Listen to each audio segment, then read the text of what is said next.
ऐसे में पहले सेटअप समझते हैं, उसके बाद निफ्टी का अप्रोच। कैसा लग रहा है अब सेटअप? सेटअप बहुत शानदार है। सेटअप मुझे एग्जैक्टली जो देखना था वही देखने को मिल रहा है। वो फिर से जज्बात और वो सब कुछ बदल गए एक दिन में, और एग्जैक्टली जो स्क्रीन दिखाना चाहती है वो दिखाया स्क्रीन ने।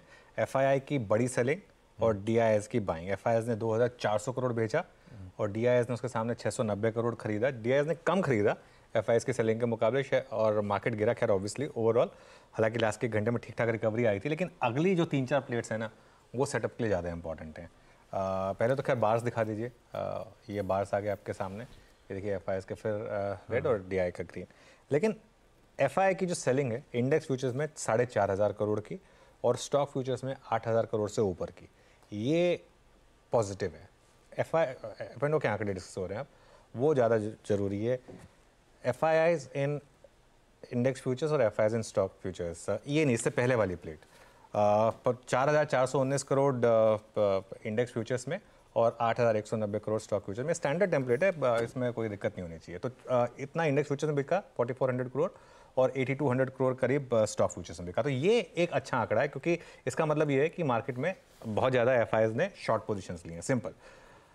और with in index futures 1516 crore bank Nifty futures में सेलिंग हुई और उसके अलावा 2900 करोड़ निफ्टी फ्यूचर्स में सेलिंग हुई। तो ये अक्रॉस द बोर्ड सेलिंग थी फ्राइडे को। निफ्टी बेचा, बैंक निफ्टी बेचा, स्टॉक्स बेचे और स्टॉक फ्यूचर्स बेचे, ठीक है। और अब वो ट्रेंड देखिए आप, 2-3 दिन से एफआईआईज की जो बाइंग चल रही थी इंडेक्स फ्यूचर्स में, वो वापस नेगेटिव हुई, 4419 करोड़ हुई 3 मई को। और जो लॉन्ग और शॉर्ट के मामले हैं, फ्राइडे को हमने शो के शुरू में एक चीज़ कही थी कि बस एक ही दिक्कत है कि एफआईआईज नेट लॉन्ग हो गए, अब वापस शॉर्ट हो गए। 1,61,000 लॉन्ग, 2,04,000 शॉर्ट।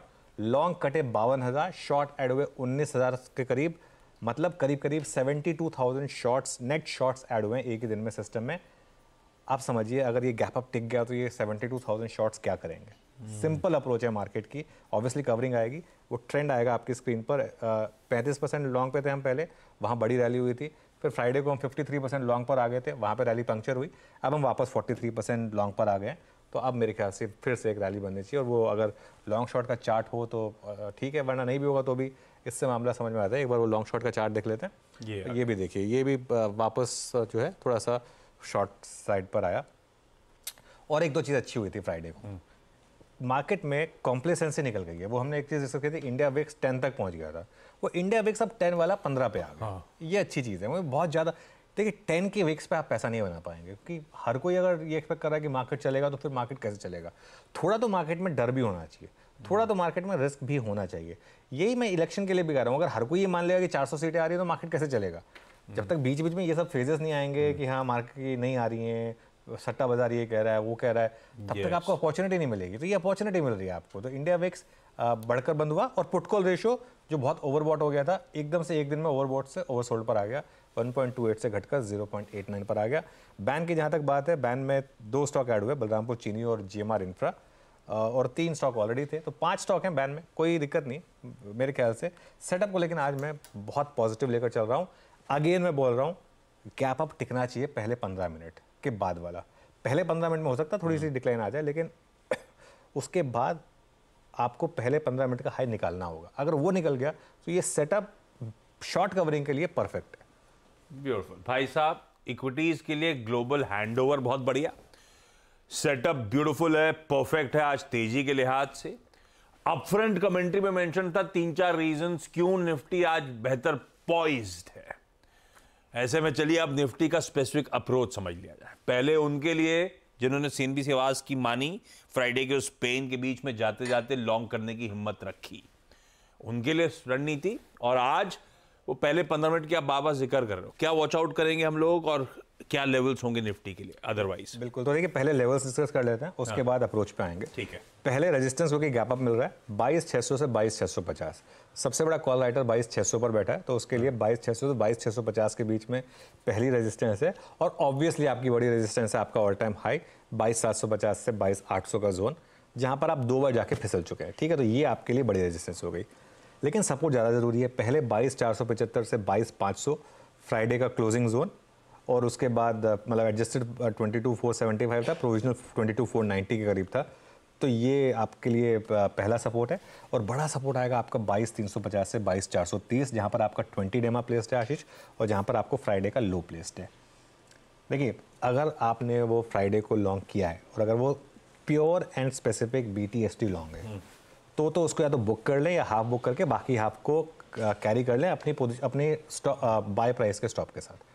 BTST ट्रेड में अप्रोच बहुत सिंपल होती है, बड़ा गैप अप मिल रहा है, बुक कर लें। उसके बाद इंट्राडे में दोबारा मौका मिले नहीं मिले वो बात की बात है, लेकिन अगर आपकी अप्रोच सिर्फ BTST की थी तो उसको फिर BTST की तरह ही अप्रोच रखें, फिर उसके बाद ज़्यादा नहीं, हाफ तो बुक कर ही लें, बाकी हाफ को अपनी कॉस्ट प्राइस के हिसाब से एडजस्ट करें, या जो भी आप स्क्रीन देखकर बाकी को एडजस्ट करें। स्विंग ट्रेडर्स क्या करें? स्विंग ट्रेडर्स मतलब अगर आप ट्यूसडे वेंसडे या लास्ट वीक से लॉन्ग हैं अगर, तो अब आपका स्टॉप लॉस हो जाएगा 22,475 का, ठीक है ना। 22,475 अभी आपका एक स्टॉप लॉस हो जाएगा। और अगर आप पोजिशनली लॉन्ग कैरी कर रहे हैं और वो 2, 3, 4, 5, 6 के अप्रोच के हिसाब से कैरी कर रहे हैं, तो अब एक स्टॉप लॉस रखें 22,430 का 20 डे मार्क का क्लोज के हिसाब से। क्लोज जरूरी है, 22,430 के नीचे अगर बंद होते देखें तो फिर अपनी लॉन्ग पोजीशन से बाहर निकलना शुरू करें। फ्रेश बाइंग कहाँ करनी है, सबसे इंपॉर्टेंट सवाल। 22,500 से 22,550 का अगर जोन मिल जाए आपको, किसी भी कारण से मिल जाए, मतलब गैप अप के बाद, ऑब्वियसली गैप अप के बाद ये मिल गया और यहाँ पर अगर स्टेबिलिटी आ गई तो यहाँ पर बाय करें और एक स्टॉप लॉस लगा दें 22,450, फ्राइडे के क्लोज से जस्ट 25 पॉइंट नीचे।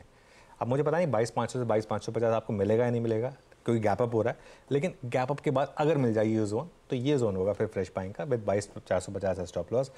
शॉर्ट ट्रेड इंट्राडे के लिए अगर होगी तो वो स्क्रीन बताएगी हमको, वो जब हम शुरुआत करेंगे पहला सौदा की और जब ट्रेड्स ले रहे होंगे तब उसके ऊपर आएंगे। लेकिन अभी मेरा व्यू तो ये है कि आज बड़ी शॉर्ट कवरिंग होनी चाहिए, तो इसके लिए मैं अभी शॉर्ट की अप्रोच लेके नहीं चल रहा हूँ। बिल्कुल ठीक है, बढ़िया शॉर्ट कवरिंग का दिन होगा। पहले 15 मिनट बहुत क्रूशियल, मंदी के सौदे अभी लेके नहीं। स्क्रीन कुछ कहेगी तो मदद करने के लिए होंगे, CNBC आवाज से जुड़े रहिएगा आप, तब उस तरह का ट्रेड भी पकड़ने की करेंगे कोशिश। ये है निफ्टी का हमारा अप्रोच, निफ्टी बैंक। अब इंडिविजुअल स्टॉक्स का हाईलाइट करूं, फ्राइडे तो ऐसा दिन था जो सबके सब ठंडे पड़ गए थे। आज लेकिन कोटक के नंबर्स पे रिएक्ट कर रहे होंगे और साथ साथ आजकल जलवे बैंकेक्स के भी, एक्सपायरी का दिन उसकी भी। क्या करें बैंक्स में? देखिए, बैंक निफ्टी काफ़ी वॉलेटाइल है और बैंक निफ्टी पर मेरी अप्रोच ये रही है कि आपको दिन चुनने होते हैं। लाइक पिछले कुछ दिनों से बैंक निफ्टी में ट्रेड नहीं बन रही है, ठीक है, तो बैंक निफ्टी को कुछ टाइम के लिए छोड़ दें, इंडिविजुअल स्टॉक्स पर ट्रिगर पर फोकस करें। आज का बड़ा ट्रिगर क्या है कि नंबर्स के बाद कोटक कैसे चलेगा और कितना सपोर्ट करेगा वो बैंक निफ्टी को। बड़ा गैप अप तो होगा कोटक में, देखिए, ठीक है, और हो सकता है एक बार के लिए कोटक 1600 से 1650 की तरफ भी चल पड़े, ये पॉसिबल है। वहाँ पर टेस्ट होगा कोटक का, जो प्रीवियस सपोर्ट था वो रेजिस्टेंस बन जाता है नॉर्मली। तो कोटक टिकेगा या नहीं बड़े गैप अप के बाद, ये बड़ा सवाल है, क्योंकि अगर वो टिका तो बड़ी शॉर्ट कवरिंग होगी, नहीं टिका तो फिर दिक्कत आएगी। बैंक निफ्टी के लेवल्स डिस्कस करते हैं। 49,607 फ्राइडे का हाई और 49,975 ऑल टाइम हाई। अच्छा, बैंक निफ्टी में हम कोई पोजीशन कैरी कर नहीं रहे हैं, तो इसके लिए हम कुछ व्यूज़ पे देंगे नहीं कि करना क्या पोजीशंस पर, क्योंकि मेरा व्यू पिछले 3-4 दिन से बैंक निफ्टी पर यह रहा है कि आप इंडिविजुअल स्टॉक्स पर फोकस करें, इंडेक्स पर कोई ट्रेड ना लें। सपोर्ट कहाँ पर है? पहला सपोर्ट 48,923 फ्राइडे का क्लोज और बड़ा सपोर्ट 48,659 फ्राइडे का लो। स्क्रीन देखकर, कोटक महिंद्रा बैंक की चाल देखकर पहले 15-20 मिनट के बाद एक व्यू बनाएंगे बैंक निफ्टी पर। अभी बैंक निफ्टी पर कोई व्यू नहीं लेके चलेंगे। ठीक बात। ये है निफ्टी बैंक का आज का अप्रोच। CNBC आवाज के पैनल को भी दिखाते रहिएगा, बीच में सब जुड़ रहे हैं, कुछ ही देर में उनसे बातचीत की शुरुआत करेंगे। लेकिन आज के ऑल इंपॉर्टेंट बिग स्टॉक्स